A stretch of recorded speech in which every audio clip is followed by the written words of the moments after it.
How could a single war grant the entire population of Rome a full year of tax exemption and a festival that lasted 4 months? The answer lies in 165 tons of gold, 500,000 tons of silver, and an entire kingdom erased from the map. This bloody secret is not hidden in dusty history books. It is carved into stone, etched onto a 30-meter-high spiral monument, standing in the heart of Rome.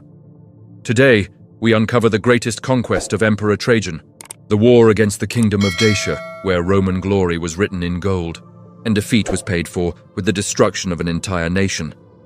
If you have ever gazed upon Trajan's column, you are not just looking at a masterpiece of ancient art. You are reading a war diary carved in stone, a cinematic record that winds upward scene by scene, depicting one of the most ambitious and brutal campaigns in Roman history, the Dacian Wars. Every figure, every marching column of soldiers, every burning settlement tells a story of conquest at the very peak of Roman power. But to understand why Rome committed such overwhelming force, we must first understand the enemy it faced. The Dacians lived north of the Danube River, in the rugged mountains and forests of what is now modern Romania. This was a harsh land, naturally defended by steep ridges, narrow passes, and dense woodland that made large-scale invasions extremely difficult.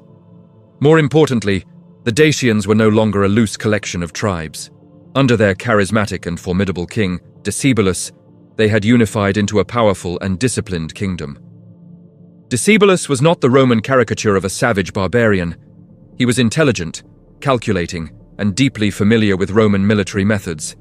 He understood strategy, exploited terrain brilliantly, and commanded fierce loyalty from his people. Most humiliating of all for Rome, Decebalus had already defeated them once. During the reign of Emperor Domitian, Roman armies suffered serious losses in Dacia.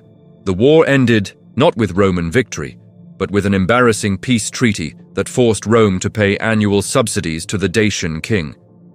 To the Roman Senate and people, this was a national disgrace. Rome, the master of the Mediterranean, was effectively paying protection money to a barbarian kingdom. That insult lingered like an open wound. When Trajan ascended the throne in 98 AD, the situation changed dramatically. Trajan was not a palace politician. He was a soldier emperor in the truest sense. He had spent most of his life on the empire's frontiers, commanding legions and learning the realities of warfare, logistics, discipline, morale, and leadership under pressure. He understood that Dacia was not just a matter of wounded pride.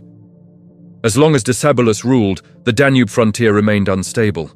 Raids could erupt at any moment, and Dacia's immense gold reserves could fund rebellions or rival powers.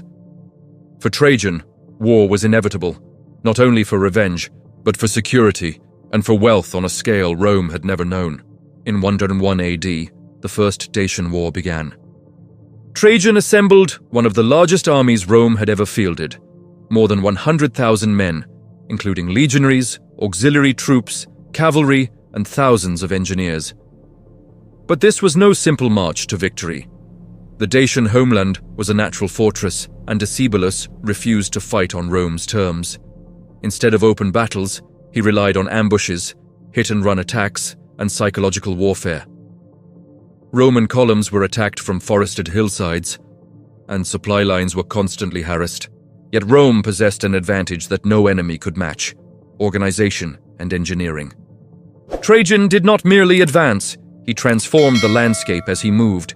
Roads were cut through mountains, fortresses rose with astonishing speed, and every step forward was secured permanently. The most dramatic symbol of Rome's determination was the construction of a massive stone bridge across the Danube River, designed by Apollodorus of Damascus. It was one of the greatest engineering feats of the ancient world, allowing entire legions and supply trains to cross the river year-round. This bridge was not just a logistical tool, it was a declaration. Rome was not coming and going. Rome was here to stay. The war reached a brutal climax at the Battle of Tapai, fought in a narrow mountain pass. The fighting was savage and costly on both sides. Roman discipline eventually prevailed, pushing the Dacians back, but the victory came at a heavy price. Decebalus retreated, but he was far from defeated. In a bold and desperate move, he launched a winter counterattack, leading his forces across the frozen Danube in an attempt to catch the Romans off guard. It was a gamble designed to shock Rome into retreat. Trajan responded immediately, marching his troops through snow and ice and crushing the Dacian offensive before it could gain momentum. By 102 AD, Decebalus was cornered. With no other option, he sued for peace. The terms were harsh. He was forced to surrender his weapons, dismantle his fortresses, and accept the status of a Roman client king. Rome celebrated the victory, and Trajan returned in triumph. But beneath the celebrations, everyone knew the truth. This peace was fragile. Decebalus was proud, and he had no intention of living as a Roman puppet. In secret, he rebuilt. Weapons were forged again, fortresses were reconstructed, and alliances were quietly formed. Trajan's intelligence network kept him informed of every violation. By 105 AD, the illusion of peace had collapsed. Trajan declared the Second Dacian War, and this time there would be no negotiations, no compromise, and no mercy. This was a war of annihilation. The Roman war machine rolled north with even greater force. Legion after legion advanced systematically, capturing and destroying Dacian strongholds one by one. The scenes carved into Trajan's column show the grim reality of this campaign.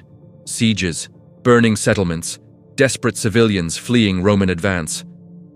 This was not simply conquest, it was erasure. The final target was Sarmizegetusa Regia, the Dacian capital, perched high in the mountains. It was not only a fortress, but the spiritual and political heart of Dacia. The Romans laid siege with relentless precision. They cut off the city's water supply, battered its defenses, and waited as hunger and thirst did their work. Eventually, the walls fell. Sarmizegetusa was captured, sacked, and burned to the ground. With his capital destroyed, Decebalus fled into the forests, hunted by Roman cavalry. He knew what awaited him if captured: chains, humiliation, and a slow march through Rome as part of a triumphal parade. He chose death instead. Surrounded and with no escape, Decebalus took his own life, denying Rome its ultimate symbol of domination. With his death, the Dacian kingdom ceased to exist. Dacia was annexed as a Roman province, and the treasure seized was beyond imagination. Ancient sources speak of hundreds of thousands of pounds of gold and silver taken from Dacian mines and royal hoards. This single war funded one of the greatest building programs in Roman history. The Forum of Trajan, its libraries, markets, and the magnificent column itself were all paid for with Dacian gold. To celebrate, Trajan declared 123 days of public games and festivals, and for an entire year, Roman citizens paid no taxes. The Dacian Wars marked the height of Roman expansion. The frontier was secured, the empire was richer than ever, and Trajan's legacy was cemented. The Senate honored him with the title Optimus Princeps, the best of rulers. Yet carved into the stone of Trajan's column is another story as well. The story of a proud kingdom destroyed, and a king who dared to defy the greatest empire on earth. Rome gained eternal glory, but Dacia paid with its very existence. So what truly won the war? Trajan's leadership, the iron discipline of the legions, or Rome's unmatched engineering? Tell me what you think in the comments. If you enjoyed this deep dive into ancient history, don't forget to like, subscribe, and hit the notification bell. See you in the next journey through time.